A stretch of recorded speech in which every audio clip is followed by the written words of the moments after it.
Hello, ladies and gentlemen, it's Scary Bad Reviews, and this is my intro. So, first things first, I just want to kind of apologize because there wasn't a video yesterday. I was feeling a little under the weather, and I never really got around to recording anything new yesterday, and I felt really bad about that. So, my current plan is to give you guys this review tonight, and then give you guys a double header tomorrow night. I'll post them together in one video, but I'll be reviewing 2 movies tomorrow night instead of just one. But yeah, I felt really bad about it, but just felt like trash and didn't really feel like sitting down and recording. So I'll give you this one tonight, and there will be a double header coming in tomorrow, so stay tuned for that. Also gonna switch around the actual schedule itself. So while I had said before that I was going to do the Tingler next, I'm actually going to push that back a little bit and give you guys a nice little surprise tonight. As I've played around with some of the movies that I had listed out, I had tried to plan out 31 exact movies, and I've been toying around with the list coming into October, and I'm still continually trying to tweak it and really trying to hit movies that I find important, movies that I find either enjoyable or super bad, or movies that are important in the industry, because there's going to be a couple movies later on this month that I did for the purpose of it being notoriously bad monster movies, just to have the fun with them. But I try to have definite and logistic reason behind everything that I choose to review. And so looking at a couple of the entries that I had, I did some rearranging. And so tonight I wanted to review the 2014 movie It Follows for you guys. Now, It Follows is not a stereotypical monster movie, and a lot of people may be upset at me for including It Follows into Monster Madness, because It Follows is a monster, the entire plot is a monster movie without its monster. Within the movie, there is this thing that begins to follow you every time that a curse is passed on to you. The curse is passed on to you through sex, and once it's on to you, this thing will relentlessly hunt you unless you pass it off to someone else. There are people who have lived, the people who have been chased by it and have lived. There's many people who have died by it, and while you say, oh, it's just a curse, it's not a monster, later on we get physical representations and physical manifestations of this force outside of the possessions that it had earlier in the movie. It's an actual thing. While it is invisible, and I get that a lot of people are going to be mad that I'm including this in Monster Madness because it's not a definitive monster, this force is invisible. To me, it is a monster. This invisible force is a monster that hunts them down throughout the entire movie. And in between certain things, it possesses people throughout to make itself even more tangible.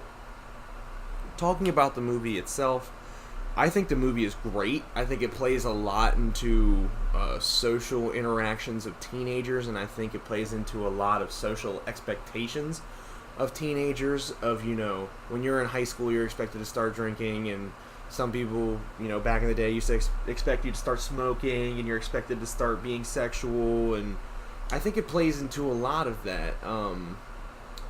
The whole idea of the curse passing on through sex, I think, is kind of trying to show the consequences of doing things too early in life, or trying to rush things too quickly.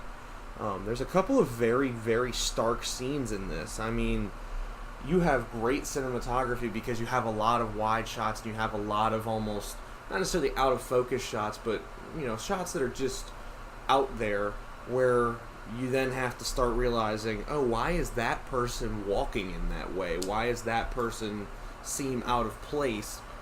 And those are people who have been possessed by this force, but they do a really good job of mixing in a couple different kind of camera angles and shots and color schemes too, to really make this movie visually successful. I mean, it's a good looking movie. There's a lot of really good looking scenes in it, not even talking about the people in it. I mean, there's a couple just visually striking scenes. So they did a very good job in that. And the actors themselves, not to discredit them, they did a good job with it too.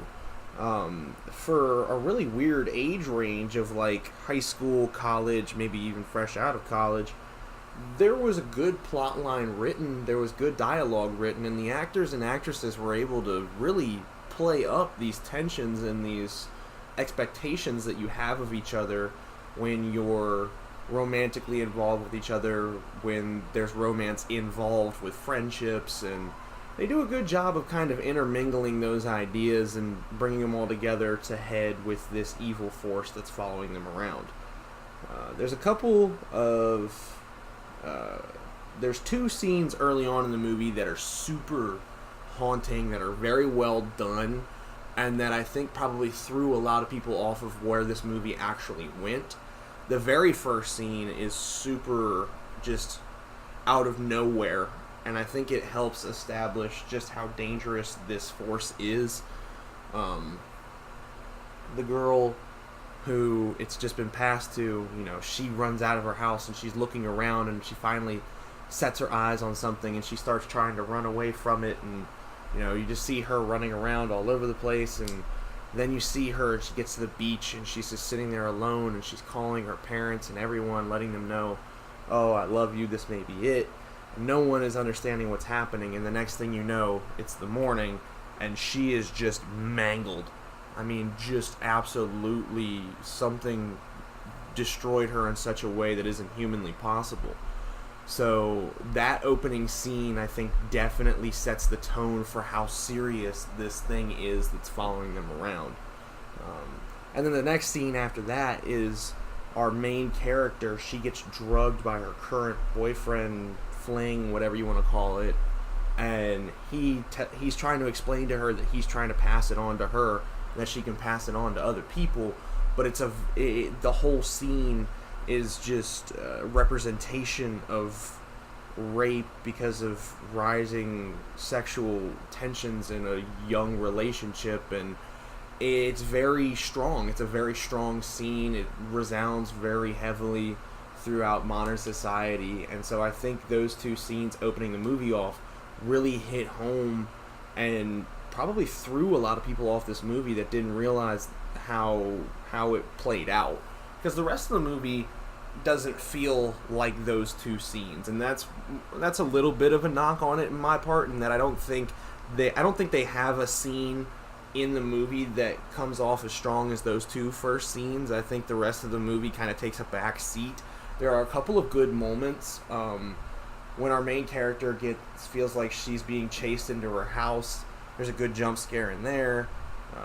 Watching certain people end up dying because of this force, there are some good moments in that. When they try to finally fight it at the pool, it's a good scene, but I don't think anything in the later part of this movie really comes close to those first two scenes. But apart from that, it is a good movie. I recommend this movie to a lot of people because it is a good movie, and it was important in the fact that it played a part in this recent wave of independent horror movies coming to light, because it was this and The Babadook that came out very close to each other that kind of said, hey, independent companies making horror movies can really help the industry. I mean, really help bring horror movies back to a high rating light, bring them back into the audience and bring it back to critics.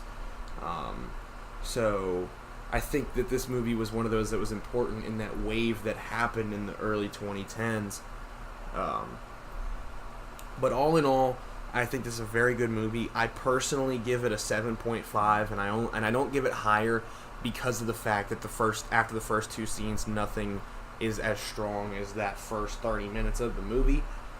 But I do think it's a good premise. I do think the idea of making the monster invisible helps play in so heavily with the sexual tensions and the sexual consequences that are throughout the plot. I know, like I said, I know a lot of people are going to be upset because they're like, oh, it's not a monster. You don't see it. It's invisible. And I'm like, well, it is a monster, and it's called an STI. But I think that they wrote this movie out very well. I think they planned it out successfully. I think they did a great commentary on modern society, on the difficulties of growing up as a teenager, and I think that their invisible monster was smart and it played into their plot perfectly. So a solid 7.5 for It Follows. Alright guys, just a friendly reminder, tomorrow is going to be a double header.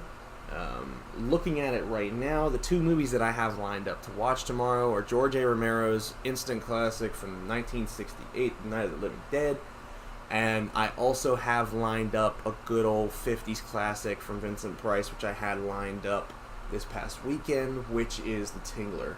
So tomorrow we're going to get a good doubleheader. There's two good old-fashioned black and white movies. I'm very happy to be able to talk about both of them tomorrow. So stay tuned, and thanks for listening.